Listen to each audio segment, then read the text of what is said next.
Good morning, guys. I threw this video together. It's just a modified um, Monday program, the program I showed you on Monday, kind of explaining passing by reference, right? I tried to make it a little bit more clear.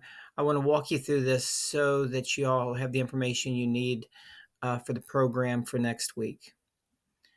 All right. So here's the program. All it is basically the main driver calling the function getName. All right, let's just walk through the main first. All right, I declare a string and first name equals Steve, last name equals Rogers, middle initial D, it's just a character. Steve and Rogers is a string. Then an integer of 117, right? So we have these four things declared. But now I'm going to send all four of those. I'm going to send Steve, Rogers, D, and 117 into the function getName. All right. You can tell by the prototype up here, getName, I'm going to send it a string, the address of a string, the address of a string, the address of a character, and the address of an integer. I'm sending it the address, not the actual name Steve, Rogers, D, and 117. I'm just sending it the address. I'm sending it to getName.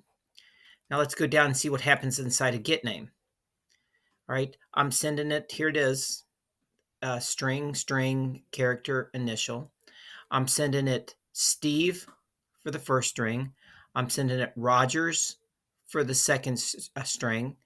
I'm sending it D for the character, and I'm sending it 117.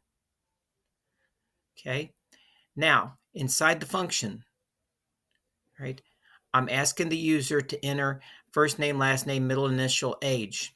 So when they enter first, if they enter anything other than Steve, it's going to change it because it's almost like writing to that address. It's going to change it back in the driver, back in main. Then they're going to enter something for last, right? If it's anything but what was initially said, if it's anything other than Rogers, it's going to change what's at the address of Rogers, middle, and age, right?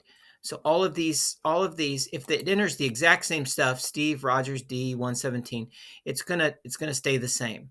But otherwise, it's gonna write to that address that we sent it for all four of these items. So let's run this. You have to remember, going into the program, going into the function call, it's going to be first name Steve, last name Rogers, middle initial D, and age 117. So I'm going to run it. So here it asks us to enter. So I'm going to enter Tony Stark. I don't know what his middle initial is, so I'm just going to put G. And 42 years old. Right? Now inside the function, inside the main, it's going to print these out. So you can see it's changed everything at all four of those addresses. Let's go back and look at it again. Here's the four variables. We put the four variables in the function getName. We send them to the function. Then inside the function, we send the addresses to the function.